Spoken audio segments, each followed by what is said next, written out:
नमस्कार, स्वागत है आपका जी दिल्ली एनसीआर हरियाणा के इस नए बुलेटिन में। मैं हूं आपके साथ हार्दिक दवे और बुलेटिन में सबसे पहले बात करेंगे हरियाणा में पिछले 39 दिनों से हड़ताल कर रहे क्लर्क्स की, क्योंकि क्लर्क की हड़ताल से जुड़ी एक बड़ी खबर है। अब शायद यह हड़ताल खत्म हो जाए। कारण यह कि प्रदेश सरकार ने क्लर्क की हड़ताल पर सख्त रुख अपनाया है, काफी कड़ा एक्शन लिया है। हरियाणा सरकार ने खजाना और लेखा विभाग के कर्मचारियों की हड़ताल पर एस्मा लगा दिया है। एस्मा यानी कि हरियाणा आवश्यक सेवा अनुरक्षण अधिनियम। खजाना और लेखा विभाग के कर्मचारी एस्मा कानून के दायरे में आ गए हैं। कानून का मतलब क्या और कानून का असर क्या, दोनों आपको समझाएंगे। सरकार के इस प्रस्ताव को राज्यपाल ने मंजूरी दे दी है। राज्यपाल बंडारू दत्तात्रेय की मंजूरी के बाद हरियाणा सरकार ने अधिसूचना जारी कर दी है, नोटिफिकेशन आ चुका है। हड़ताल में शामिल होने वाले खजाना और लेखा विभाग के कर्मचारियों पर बड़ी कार्रवाई हो सकती है। अब आप समझिए कि हरियाणा आवश्यक सेवा अनुरक्षण अधिनियम यानी कि एस्मा आखिर है क्या। एस्मा के अनुसार बिना वारंट के गिरफ्तारी हो सकती है और 6 महीने की जेल की सजा का प्रावधान है। यह प्रावधान कब होता है? जब होता है जब कोई हड़ताल बंद करवानी हो, उसी समय रोकनी हो। तो आप देखिए, लिपिक एसोसिएशन की ओर से लगातार हड़ताल जारी है और इसी बीच ये कानून एस्मा कानून लागू कर दिया गया है। खास बात यह कि इस कानून में ज्यादा से ज्यादा 6 महीने के लिए ही लगाया जा सकता है। इस कानून को लगाने से पहले सरकार को कर्मचारियों को नोटिफिकेशन देना होता है और देखिए वो नोटिफिकेशन आ चुका है। मेरे सहयोगी विजय राणा जुड़ गए हैं ज्यादा जानकारी के साथ। विजय, बैठकें हुई 4 दौर की, विफल रही। 21 जुलाई की बात करें, 26 जुलाई की बात करें, 10 अगस्त की बात करें, लगातार बैठकें विफल होती रही, असफल होती रही और वो जो 35,400 की मांग है वो लगातार बनी रही। और इस बीच सरकार की ओर से पहले कहा जाता है कि नहीं, आपको उठना जरूरी है वरना आपका वेतन नहीं दिया जाएगा, और अब सीधे बिना वारंट की गिरफ्तारी, एस्मा लागू करना, ये बहुत कड़ा एक्शन है। अब हड़ताल कहां जाएगी? देखिए, एक्शन बहुत बड़ा है और ये खजाना और लेखा विभाग के जो क्लर्क है खासतौर पर उनके ऊपर लगाया गया है, क्योंकि जो जरूरी सेवाएं हैं उनको लेकर एस्मा लगाया जाता है, जहां तक देखने को मिला है। और ये इन्हीं जरूरी सेवाओं पर लगाया गया है, क्योंकि इन सेवाओं के बाधित होने की वजह से जो है लोगों को बहुत ज्यादा परेशानी हो रही है। और 1 महीने से ज्यादा का वक्त बीत चुका है कि लोगों को हड़ताल पर पूरे प्रदेश में और सरकार के संज्ञान में मामला है। हालांकि सरकार ने पहले रजिस्ट्री का जो काम था वो पटवारियों को सौंपा था, ताकि लोगों का जो काम रुका पड़ा है रजिस्ट्रियों का, वो काम शुरू हो सके। लेकिन उस कदम के बाद बहुत ज्यादा हड़ताल पर कुछ खास फर्क नहीं पड़ा था। सरकार और क्लर्कों के बीच कई बार बातचीत हो चुकी है, लेकिन फिलहाल सरकार जल्दी चाहती है कि क्लर्कों की हड़ताल समाप्त हो।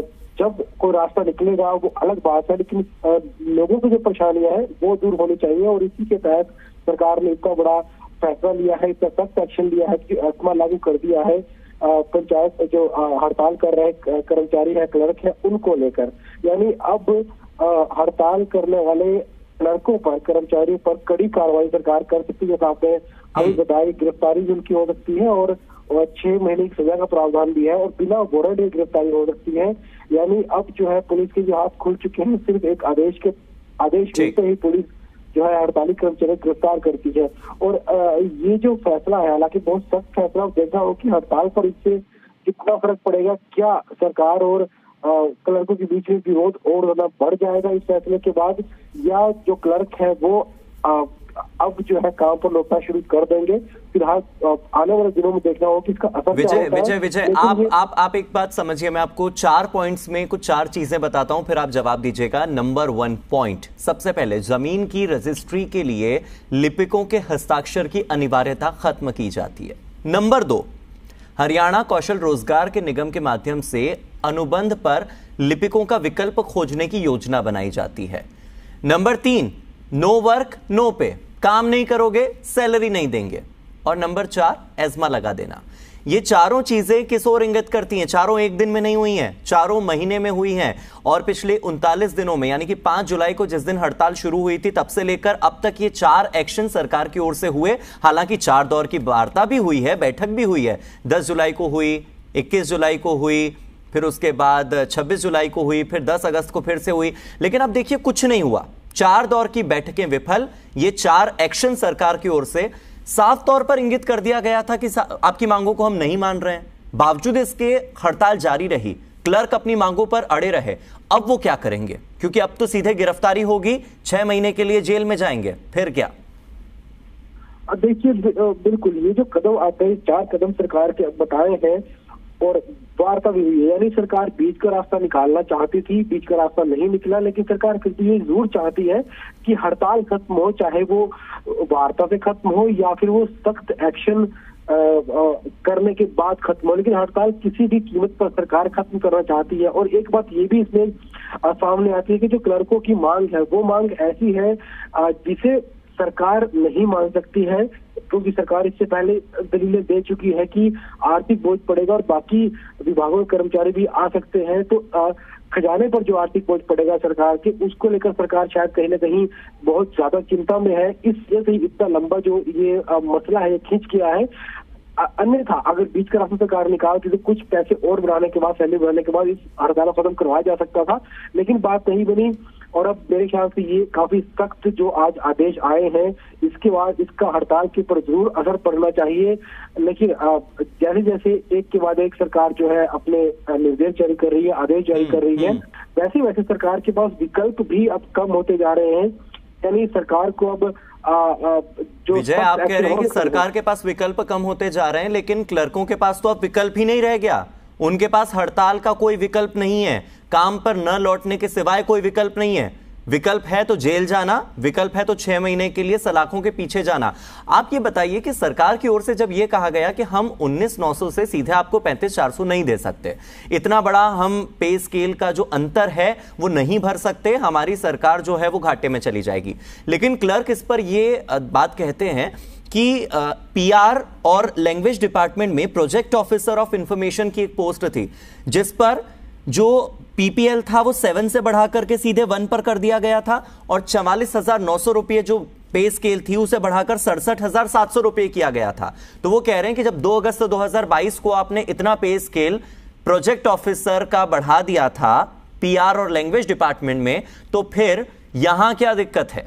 वहां कर दिया, वहां सरकार पर बोझ नहीं आया, यहां बोझ आ रहा है, ऐसा क्यों? ये क्या कारण है? सरकार क्या कारण दे रही है इसके पीछे? क्लर्क तो एक के बाद एक तर्क दे रहे हैं।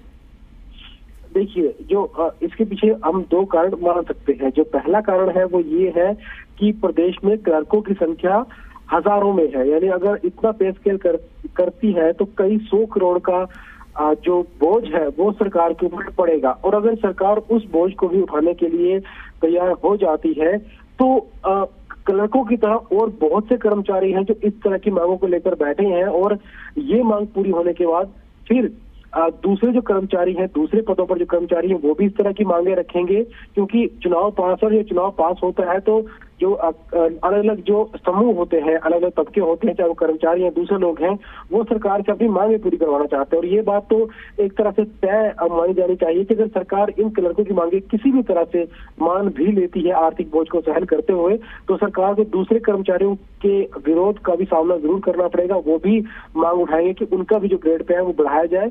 दूसरी ओर ओपीएस के जो कर्मचारी हैं वो भी लगे हुए हैं सरकार के खिलाफ, वो भी लामबंद हो रहे हैं।